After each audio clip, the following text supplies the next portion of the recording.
Hello, MGTOW. Hello, men. This is Howard Dare. Thanks for stopping by. So I want to talk about the fact that women love the state, not men. Men have been replaced by the state. And I hope you can understand why this happens. As women vote for more and more free resources, more and more rules and regulations, the state becomes their provider, and they don't need the men. As a result, the men have no value to the women. Also, the women have to represent the men as evil in order to justify the free resources. Otherwise, you would simply say to them, go out and earn it. And then they say, well, we can't because the men are unfair. This is a giant game of relational aggression. The circumstances used to be a little different. Women had to rely upon their men, and men had to rely upon the women. But the women continually vote for more and more resources, more and more social programs, which requires them to represent the men as evil. The younger women are taught this system. The men are, and especially the young men, are somewhat unaware that they are in this environment. This is why the women,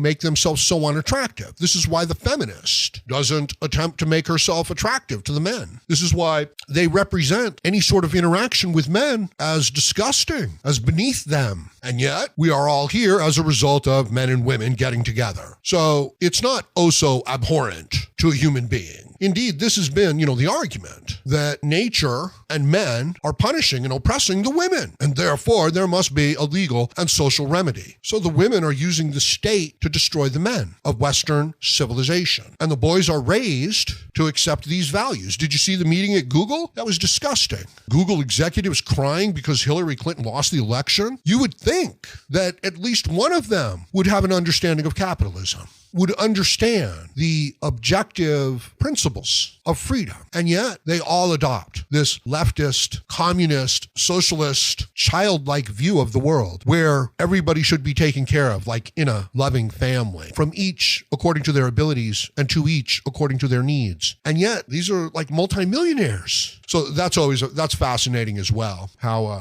the liberal left and Hollywood elite and the global elite who benefit so greatly from a free market capitalistic system, and yet they would employ such emotionally manipulative, short-sighted, and destructive philosophies. I've made a lot of videos. I suspect it is guilt and shame. In other words, if you give somebody free healthcare, free food, free housing, free education, free security, and you say to them, should everybody in the world get everything they want and need for free? That person pretends to think about it and has to say, oh yes, absolutely. And the reason is because they did. So they feel shame, they feel guilt. They don't feel entitled to what they have. And in many cases, they are not. Therefore, they can't deny it to someone else. But if they had earned it and struggled for it and recognized that it was their work that generated their wealth, and you said to them, should everybody have your wealth or should everybody just have wealth? They would say, no, of course not. They have to earn it. They have to generate it. You can't remain a child forever. It's not the evolved, enlightened view. It is the initial child view that says everyone should be taken care of and everybody should be happy and they should have everything for free. And they don't even consider that, no, someone has to earn it, someone has to provide it, and you'll have to take it from them. And their justification is, well, those people are very wealthy and powerful, so it should be taken from them. They can afford to lose a little bit. And perhaps, they could. And perhaps they, gladly would. But that does violate principle, doesn't it? And does that mean that we, so in other words, whenever anybody is demonstrating this type of virtue signaling, the question isn't, should the state provide free resources to people who need it? The question is, will you give your resources to those who have not earned them when you do, in fact, need them? And if the answer to that is no, then it's merely virtue signaling. It's merely, and I say that, and I want to move on, but you need to understand that it's an attempt to fit into a group where they get free stuff and they don't adhere to principles, and they actually trash the principles of freedom, open markets, free markets, self-ownership, individual rights. And perhaps it doesn't seem important to them because it's not their individual rights, but it would seem important to them if it were their individual rights. So just as in the case when they're being generous with the state's money, but they're not being generous with their own. Watch out for a woman who's too generous. If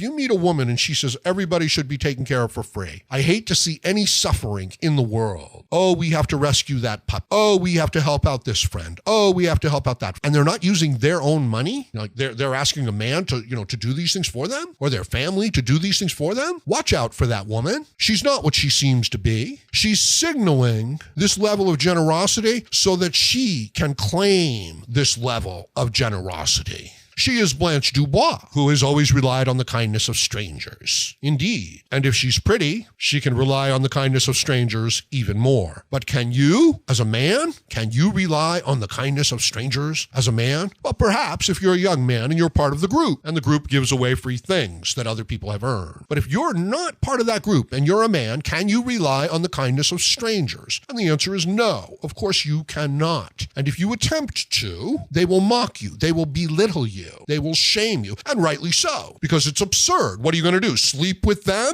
What are you going to do? Do work for them? You've made it clear that you don't intend to work, that you want things for free. So this is the mindset. This is the idea. And understand further that you've got this fiercely independent, freedom-loving individuals who make their own way in the world, who provide value to the world and get value from the world. And you've got a collective group that wants to tax, that wants to regulate, that wants to use their fake morality to secure resources for themselves. Maybe they just want a few crumbs of those really productive people. Understand, you can't have these two worldviews coexisting. One of them will come to dominate, and we're in a fight. This world is built on the principles of freedom. Otherwise, you don't get an explosive economy. People don't work hard if you steal all their money. People don't become innovators if you punish them for it.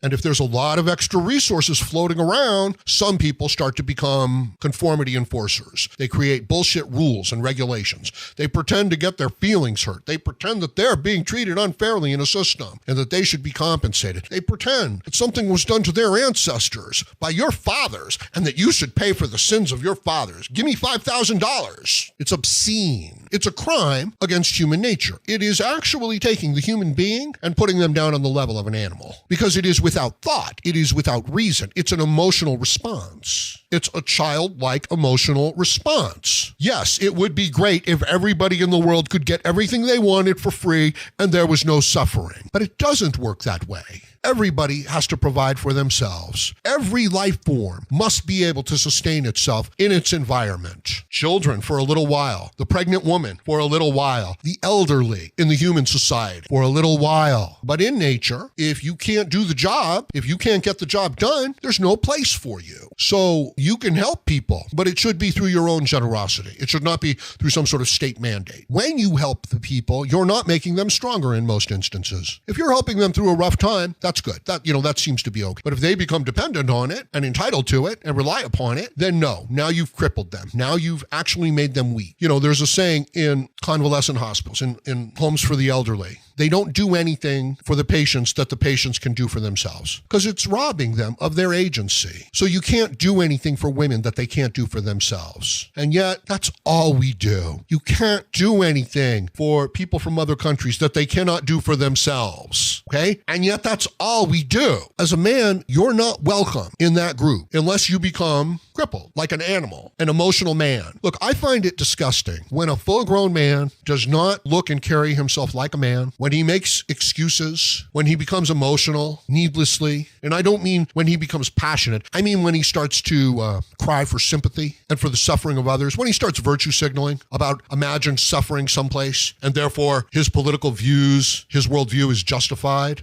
Suffering is unlimited, right? There's suffering everywhere throughout the whole universe, and you're doing nothing about it. This is the truth. Speaking to a feminist or a leftist, you pick and choose what you want to emotionally highlight to justify your worldview. They would say, well, they can only do so much. It's like, no, they don't do anything. They use the emotions to get other people, the state, to assign the resources. So they love the state. The state is their master. And in such an environment, a woman does not love a man. She does not respect a man. She does not need a man. She does not value a man. But the men still want to sleep with her.